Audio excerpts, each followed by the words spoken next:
The American Egyptian Women of Influence podcast aims to be the American Egyptian culture podcast of choice.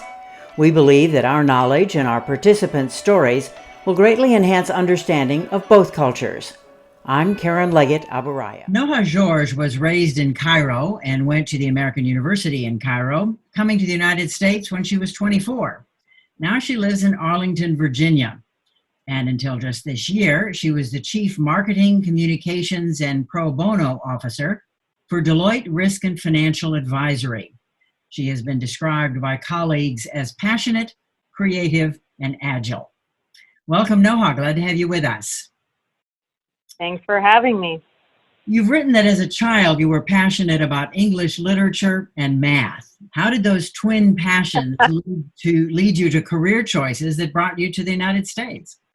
Oh my goodness. It was all about combining the two, and it's all about problem solving. It's all about thinking through an issue, looking for challenges and how to solve them.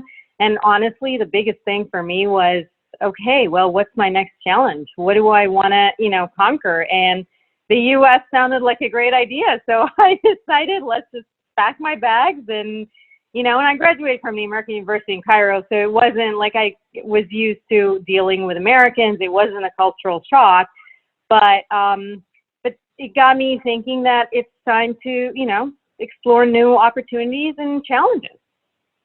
And you stuck around for a while. I certainly have. I've been here for over 20 years.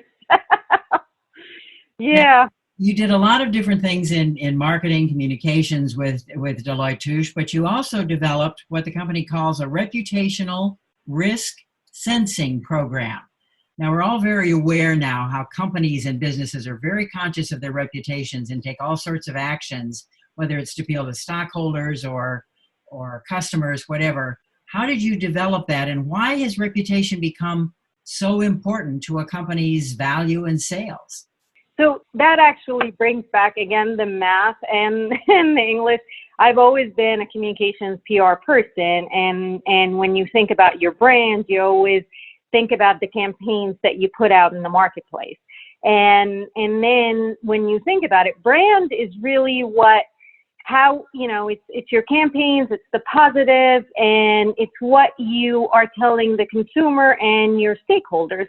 Reputation, on the other hand, it's how people perceive you.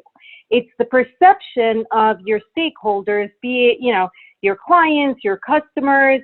And for me, it was, how do you distinguish between the two? Because you would hope, every company would hope that the brand and reputation sort of mesh. But a lot of times they don't. To me, reputation is much more fragile. It's, if anything happens, if you have a crisis, how are you going to manage it? How are you going to tell people the things that you do in the community and explain to folks what is it that you're doing and help shape the narrative that's out there? So for me, right now, reputation is the biggest thing. It's no longer about just the business. It's about the social impact. It's about the social imperative. And having that clear narrative about who you are and your core values as a company, and then, back it up with the reputation that you have in the marketplace is a very powerful thing.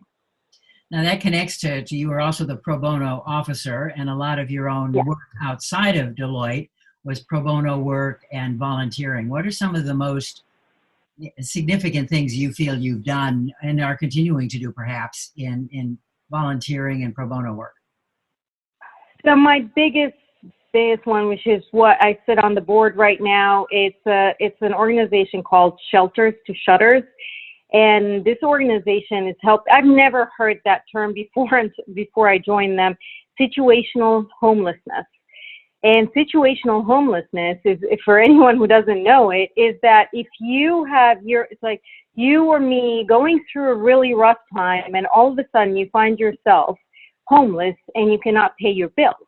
And what we're trying to do is that we're trying to give them a leg up to find a job, equip them with new skills and opportunities to find jobs so that they can have a place to live and work and be self-sustainable. So that to me is like I've done so many pro bono work. I've done so many nonprofit work. I really care very deeply about this cause, especially living in the DC area. Homelessness is a very, very big problem here. Is this a national organization or is it local to Arlington or the DC area? It is a national organization. I'm part of the board for the DC Council. Now, we've talked a lot this year about companies and businesses and NGOs that have had to pivot, do something different, and you're doing that with your own career, right? In mid-career, you're leaving Deloitte and going back to school. Yes, it's somewhat daunting, but also very, very exciting. I just got accepted at Johns Hopkins University. I'm getting my master's in communications. I have, half of my friends tell me that's awesome, that's great, and the other half is like, really?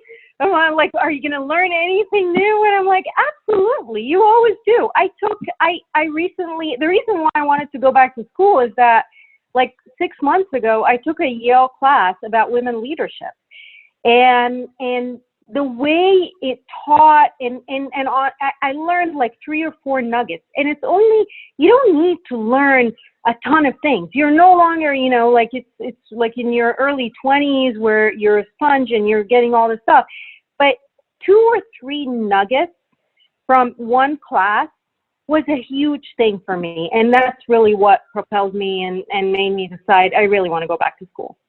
Now, how do you maintain your connections with Egypt? So my entire family still live there. I'm the only one who's here, but my mom was just here for 3 months and she went back for Christmas. I go back. I was back, believe it or not, in the midst of a pandemic. I went there in last September. I was there in September for a week to bring her back with me.